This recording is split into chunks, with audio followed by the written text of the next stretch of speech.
అండి నమస్తే. ఫెస్టివల్ కోసం న్యూ కలెక్షన్ అయితే వచ్చేసిందండి. ఫెస్టివల్ లెహెంగాస్ అన్నమాట. సో ఈ ఫెస్టివల్ కోసం మనకి లెహెంగాస్ అయితే వచ్చేసాయి.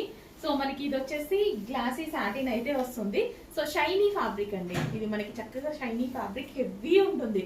క్వాలిటీ అయితే మీరు చూసుకున్నట్టయితే ఇక్కడ షైనీగా ఎలా ఉంది, చాలా హెవీ ఉంటుంది. మంచి కలంకారీ ప్యాటర్న్ లో ఉంది. అండ్ ఇన్నర్ పార్ట్ వచ్చేసి మనకి హెవీ క్యాన్ పట్టి ఉంటుంది ఇక్కడ కింద. మనకి లెహెంగా ప్రాపర్ గా రావడం కోసం అన్నమాట. Semi stitched lehenga already stitch అయ్యి వస్తుంది. అండ్ దుపట్టా చూసుకున్నట్టయితే సో దుపట్టా అయితే ఈ విధంగా ఉంటుందండి. చాలా చాలా సూపర్ గా ఉంటుంది. సో క్రాప్ టాప్ లాగా స్టైల్ చేయొచ్చు, మనం లెహెంగా లాగా స్టైల్ చేసుకోవచ్చు. చాలా హెవీగా ఉంటుంది. క్వాలిటీ గురించి ఆలోచించాల్సిన అవసరం లేదు, చాలా మంచి క్వాలిటీ. చెక్ చేసి కొంచెం ఫాస్ట్గా ఆర్డర్ చేయండి. అండ్ దీనికి వచ్చేసి బ్లౌజ్ పార్ట్. సో ఇది వచ్చేసి మనకి బ్లౌజ్ అన్నమాట. బ్లౌజ్ కూడా చాలా సూపర్ గా ఉంది. డిజైన్ చూడండి, మంచి మంచి హెవీ ప్యాంట్స్ తోటి కలంకారీ ప్యాటర్న్ తో. ఫ్యాబ్రిక్ అయితే 2